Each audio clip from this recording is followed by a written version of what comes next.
go. Those tomatoes didn't have quite enough water, so took a little more. And since I'm here visiting with you, instead of paying attention, I might just turn my heat down a little bit because it seems like it's really getting ahead of me. So the way I'm thinking about the tomatoes is how much veggies in the pan according to my 5 eggs, how many do I have to use. That's kind of how my thinking is going here. And so I'm just going to do a couple more. And once again, you know, you give it a chop and then get your flat sides down so that it's an easy purchase. You know, no need to fight roly-poly action, except you have to on your tomatillos. I'm just going to cut my tomatillos. They're cute little sour critters. Cut those just in half. I don't suppose I'd even have to do that.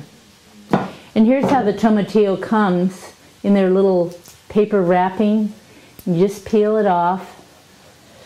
And there you go. I did them before. Normally I don't like to do prep work ahead. I want you to see everything that goes in and just how truly fast all this is. But like I said, I wasn't planning to tape, and then I thought, oh well, turn it on. Turn the old camera on. So, but peeling these tomatillos, you know, peel, is something a child could do. The little girl next door is 2 years old. She already knows how to shuck a fava bean, little Lenora, and also pea pods. She's so good at it that when the string beans started coming in, she was trying to shuck the string beans. So we're raising a little gardener girl next door. All right, shovel, handy dandy pastry. Oh, getting away from me. Just keeping that teapot with water there makes things really handy. You can see how close I am to the stove too. That's another nice way to approach it. So I'm going to get my peppers.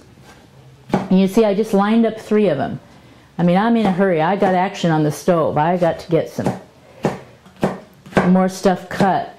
And if you will notice, I haven't been making a huge mess on this cutting board. I think that's one reason. You know, we're all buying bagged lettuce and bagged veggies that are all cut and sliced and diced for us. And I can pick out some of the thick core ends here, but there aren't really a lot in these young peppers. And some of it just brings some heat. But you can see, have I been making a mess? I have my compost bowl here.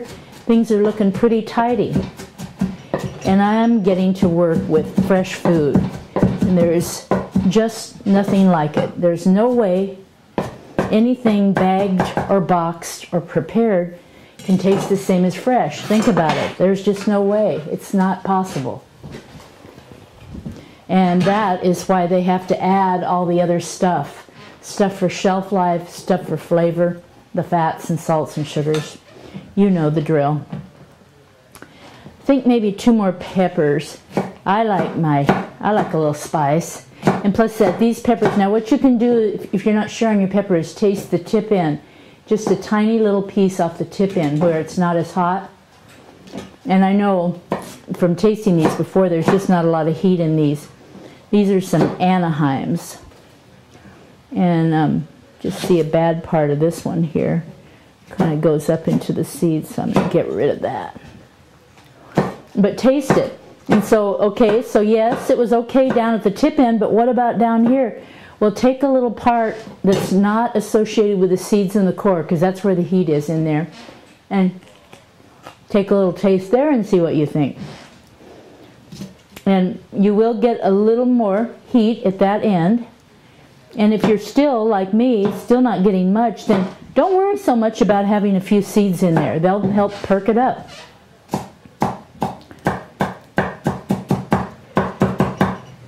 Mainstream American food misses a lot by not using chili, in my view. It's got a lovely fresh flavor and a little spice, just like the New Orleans crowd. You know, they're never far away from the bottle of Tabasco sauce, right?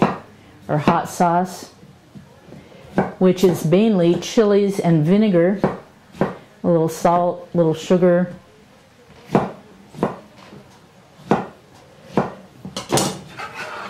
So I did that last tomato because I had it.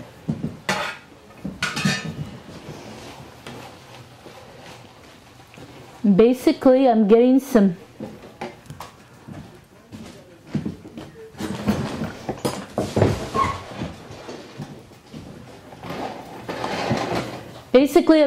nice veggies here. Some have been cooking longer than others and they kind of form a backdrop, kind of a gravy thing, and others are still fresh.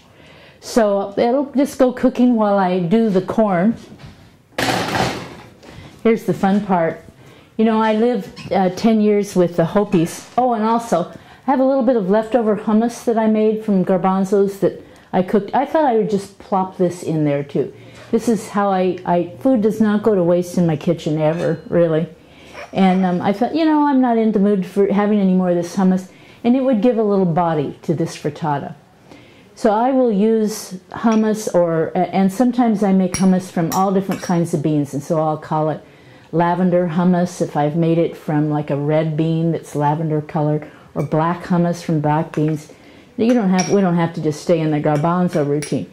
And so when I have some of this bean paste made up, I will often put it in bread dough, put it in a soup, anything. If it's left over and I don't think I'll be eating it, in it goes. And this particular hummus, I didn't even bother with tahini and all of that. It's mainly smashed beans, which is why I call it a bean paste instead of a hummus. But I learned going out, look at that, blue corn. I learned by going out and doing cooking demonstrations and book tours is that if I called it bean paste, people went, ooh. But if I called it black hummus or purple hummus, lavender hummus, they went, oh, because we know hummus now. So, you know, words are powerful and all that. So here's a beautiful, oh, you can't miss the smell of fresh corn, as everybody knows. Beautiful ear of corn. Blue is what I grow from my days in Hopi land. I love the blue corn. It's not only interesting and colorful, it's also removed from the GMO thing, the yellow GMO. I'm just cleaning, swabbing the deck here so I don't want to get corn silk in my corn kernels.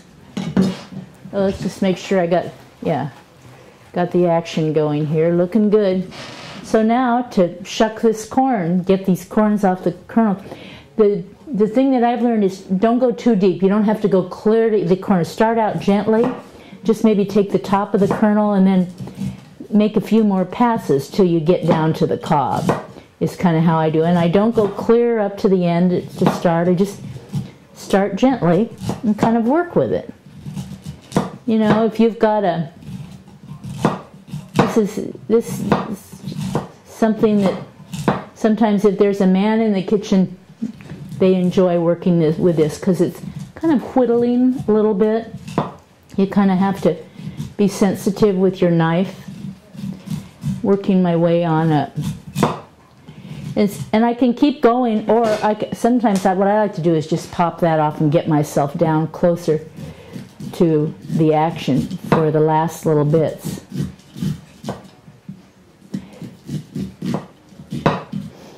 And you can watch what you're doing, or you can just really feel when you're into the kernels and when you're getting close to the cob. There. Okay. Got some blue corn, beautiful blue corn. And